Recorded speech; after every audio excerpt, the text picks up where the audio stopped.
Hey guys, so I come to you for part 6 of my ongoing bookshelf tour, and we are finishing up the poetry and proceeding into the sort of section that is vaguely sort of medieval romances or sagas, and then we have the very beginning of my section on religious texts. And next time we will finish up the religious texts and continue into memoir, autobiography, and biography. But for now, I will continue with the poetry. One poetry book that I wasn't able to talk about last time because it was over next to my couch where I have been reading lately was Helen in Egypt by H.D. or Helda Doolittle.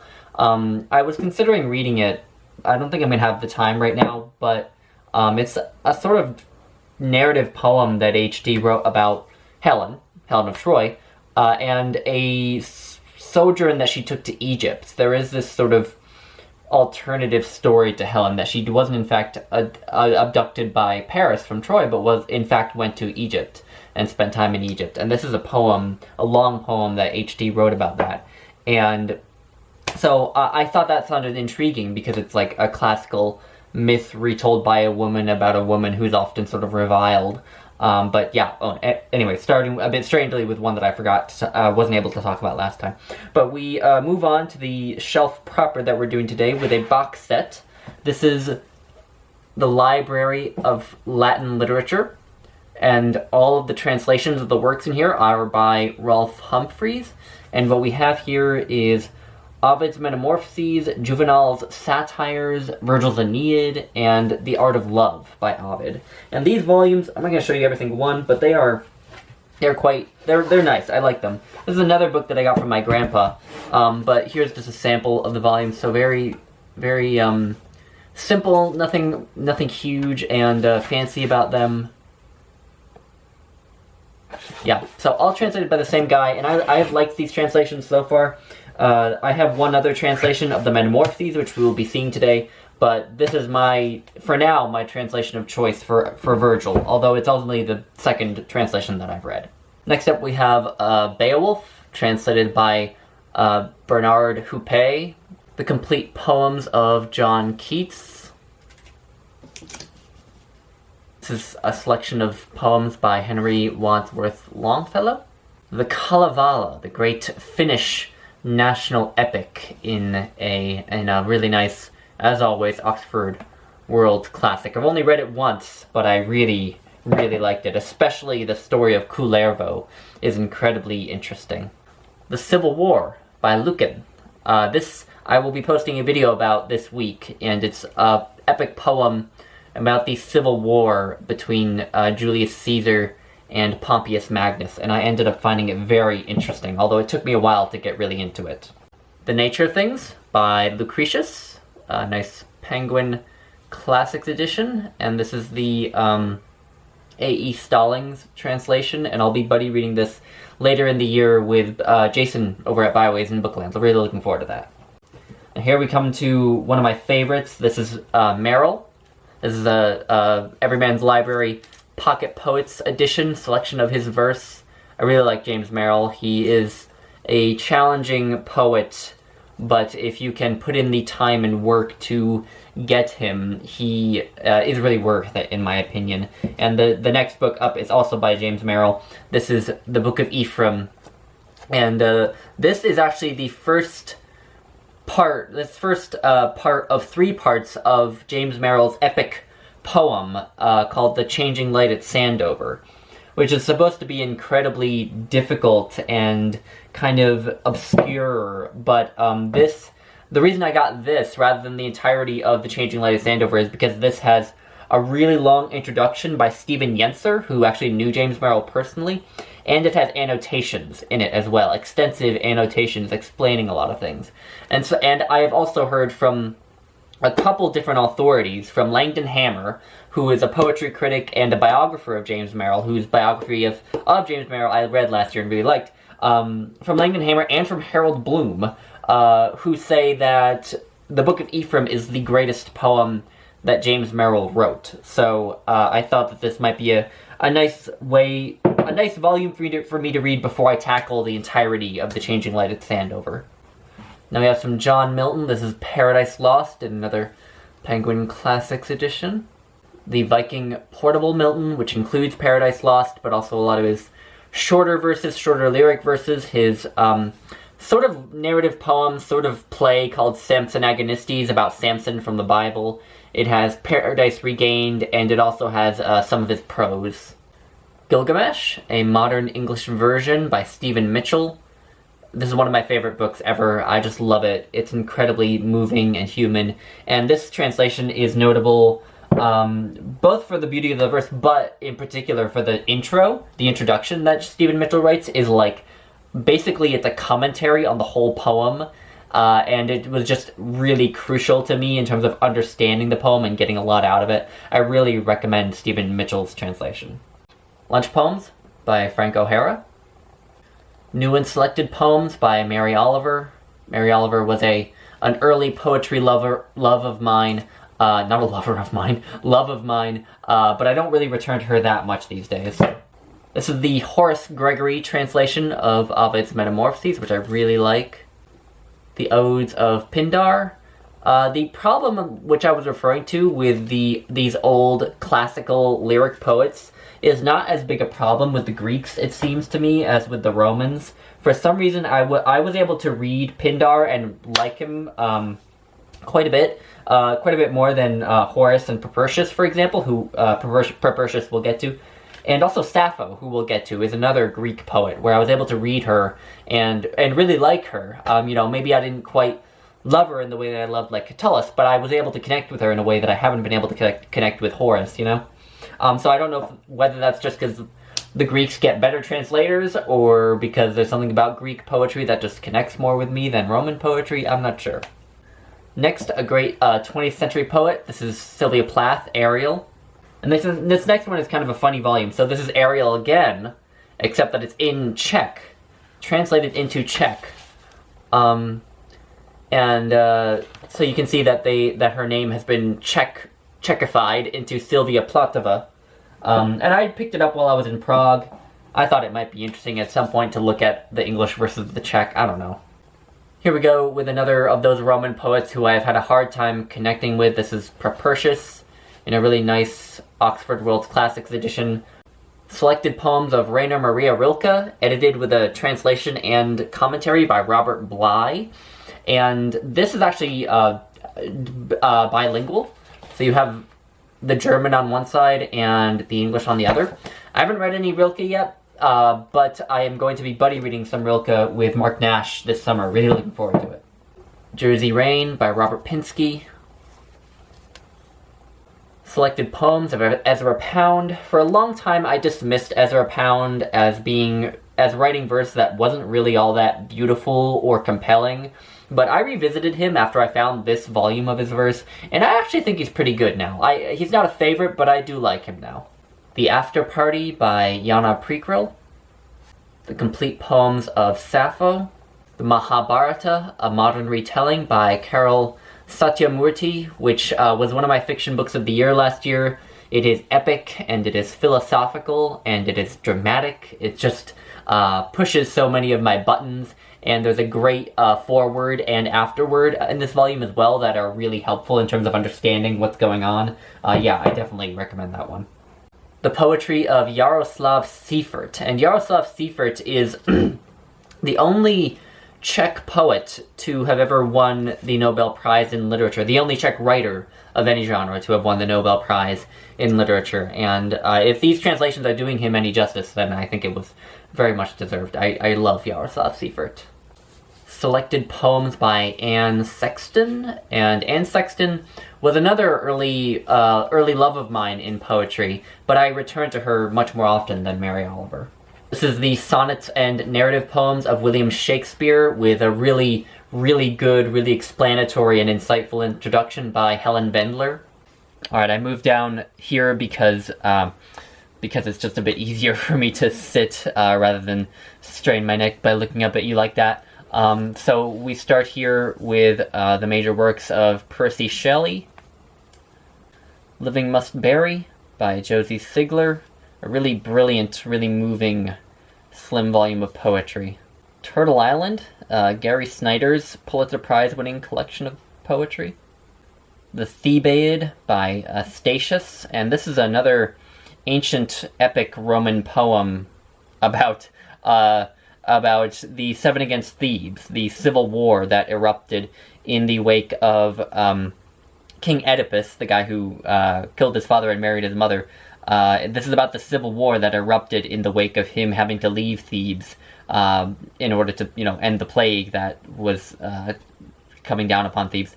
And it's less well known. It's not read that much these days. Dante Alighieri thought that Statius was like an epic poet on par with like Virgil and Ovid. I definitely wouldn't say that, and I don't think most people these days would say that. But it is really interesting. I liked parts of it, and this translation was really beautiful. So if you've exhausted some of the more popular corridors of Roman literature, then you might like it. This is my Library of America boxed edition of the complete poems, collected poetry and prose of Wallace Stevens, who is my favorite poet. This is View with a Grain of Sand, selected poems by Wisława Szymborska, who I really like. The Light on the Tent Wall by Mary Tallmountain. The Major Works of Alfred Lord Tennyson. A Norton Critical Edition of In Memoriam A.H.H. by Alfred Lord Tennyson. Idylls of the King by Alfred Lord Tennyson, Penguin Classics Edition. The Idylls of Theocritus, another Oxford World Classics Edition. J.R.R. Tolkien, The Lay of Altru and Itrun, which is one of these sort of pieces that Tolkien's son, Christopher Tolkien, sort of revived and pulled out of his old papers and published, that Tolkien wrote before he wrote The Lord of the Rings. Night Sky with Exit Wounds by Ocean Vuong. Chief Joseph of the Nez Perce by Robert Penn Warren. Hesiod and Theognis. This translation is by Dorothy Wender. Leaves of Grass, the first edition, which is a really lovely volume, and it has an introduction by Harold Bloom. It's got French flaps, and it's got deckled edges as well. The Major Works of William Wordsworth. The Collected Poems of Eleanor Wiley. The Selected Poetry of William Butler Yeats. The Rock Island Hiking Club by Ray Youngbear. And then 101 Great American Poems to end out the poetry section. And this is just a Dover Thrift edition, but the reason that I hold on to it is because it was given to me by my favorite high school teacher.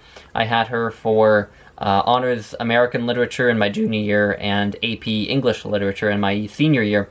And she gave each student in the class, in her AP class, a volume like this. Not the exact same volume, but a different one for each student that was sort of personalized. And she left a little note for me in there, which I won't read to you because it's private. But yeah, so I hold on to that for sentimental reasons. Alright, so we move on here to my sort of vaguely defined section of like romances and sagas, which is tiny, so it's only be a few books, and they're also not really ordered in any particular way because a lot of these are by anonymous authors, so it doesn't matter much anyway. But we start with the Romance of Tristan, and this translation is by Renee Curtis. I've taken an interest in the Tristan and Isolde legend because of the great Wagner opera that I love. Medieval Romances is kind of a collection, and so this has Percival, Tristan and Isolde, The Youth of Alexander the Great, Aucassin and Nicolette, Havelock the Dane, Sir Orfeo, Sir Gawain and the Green Knight, and the Book of Balin. The Song of Roland, translated by Frederick Bliss Lucien, I think. Sort of. A French name, I'm not sure. Les Morts d'Arthur by Sir Thomas Malory, which is long and can be very boring at times, but which I found to be incredibly worth it and incredibly moving, and even I think really, really deep too. I really think the Arthurian legends aren't given the credit they deserve for being really profound explorations of the human condition. Honestly, I mean, pretentious as that might sound. Yeah, I definitely recommend this if you're okay with a lot of, tedium and a lot of anecdotes that seem kind of pointless, and also the English that this is written in is quite archaic as well, so if you're alright with that too. Sir Gawain and the Green Knight, translated by Marie Boroff. It's a lovely, lovely translation. I thought this narrative poem was very interesting. The Sagas of the Icelanders, a lovely Penguin Deluxe Classics edition. It is absolutely beautiful. It's got French flaps. It's got deckled edges. This has a preface by Jane Smiley, who I'm guessing was also the editor for this, because it doesn't attribute an editor, so I can't quite say who the editor of this is, but it has a preface by James Smiley and an introduction by Robert Kellogg. So I'm guessing it's one of those two. Oh, it does say in the publication information over here that it is selected by James Smiley. So yeah, so selected by James Smiley, lovely edition. Gonna be using this for the Sagalong, which is coming up very soon. Very excited for that. And now we move into religious texts, and this is a category that's defined a little bit vaguely because there are some books here that aren't necessarily canonical religious texts, but that I sort of class in with religious texts. So we start with one of those. So this is The Wisdom of the Native Americans, edited by Kent Nerburn. So this is just a collection of writings and sayings of sort of significant Native American leaders and medicine men and women from throughout the ages, and I liked it. I liked a lot of the quotes in here. I found a lot of wisdom and sort of poetry through them as well. This is The Popol Vuh, and this is translated by Dennis Tedlock, and this also has like a really long introduction and a lot of endnotes as well. The Popol Vuh is kind of was the religious text of the Mayans, and so I've always been intrigued by it for that reason. But it tells a lot of sort of mythological stories, and I mean, I eat that stuff like candy, so yeah, that should be interesting. The Analects of Confucius, which arguably is a bit less of a religious text and more of a philosophical book, but Confucianism, I think, is a bona fide religion, so I consider it a religious text. The Essential Tao. If I were talking about some of the books that have had the biggest influence on me, the Tao Te Ching would absolutely be there. It wasn't on my top 10 nonfiction books because I excluded canonical religious texts, but if I were doing influential nonfiction books, then the Tao Te Ching would be there. The Dhammapada, with an introduction and translation by Eknath Easwaran. I have 3 of these volumes that Eknath Easwaran did. They're sort of a series called the Classics of Indian Spirituality. The other one that I have here is the Bhagavad Gita, and then the last one is the Upanishads. You know what, I'm just gonna finish the religious text now because I only have a few more, and then we can just start next time with the autobiography, biography, and memoir section. So I'll continue with the religious text for a little while. This is already gonna be one of the longest of the shelf tours so far. So this is the Vimalakirti Nudesa Sutra, translated and edited by Charles Luke. I read the Vimalakirti Sutra in college for a class I took on Buddhism, and I remember really finding it interesting, but haven't reread it since. This next one is The World of the Buddha. This is edited with an introduction and commentaries by Lucian Strick. This is not one I have read yet, but I did, again, in that class on Buddhism, I read a lot of the texts that are included in this book, so that's kind of why I haven't got around to making my way through this volume. But it's been so long since I took that class that I feel like I'm due for, rereading those ones that I have read and finally reading the ones that I haven't read. The Quran. This is a translation by Mohammed Marmaduke Pickthall, and this one has a lot of sentimental value for me because when my grandmother was dying of cancer, she sort of let me go through her bookshelves and take what I wanted, because obviously she was not going to need them anymore, and this was one of the books that I took and that I've held on to, so it has a lot of sentimental value for me. This is my copy of the New English Bible. This has often been derided as the Civil Servant's Bible because the translation is considered to be not all that beautiful and kind of pedestrian. I personally rather like it. I actually think it's pretty I mean, it's readable. You know, it reads a lot more quickly than the King James version, which I do love, and which is the next book that's here. This is the King James version. I love the King James version. It's gorgeous. Obviously, it is just beautiful. And, you know, the Psalms, for example, I will not read the Psalms in anything other than the King James translation, just because they're lyric poems, and, you know, with lyric poetry, you need the best of the best if it's translated, and this is the best of the best of translating the Psalms. But if I'm just reading for the story or something, or to sort of read for the philosophical content of a passage of the Bible, I will just go to the New English Bible, because it's very clear, very easy to read, again, very simple English, so that's kind of why I like it. And it has the occasional footnote as well, sort of giving alternative translations and such, so I like that as well. And then we end out the religious text with the Oxford Annotated Apocrypha. So anyway, that is the end of the poetry and the religious texts. We will start next time with the autobiography, biography, and memoir. So keep your eyes out for that, and I will see you then. And as always, give me your thoughts if you have any on any of the books I've talked about or anything I've discussed. But anyway, thank you all for watching, and I'll talk to you later. Bye, guys.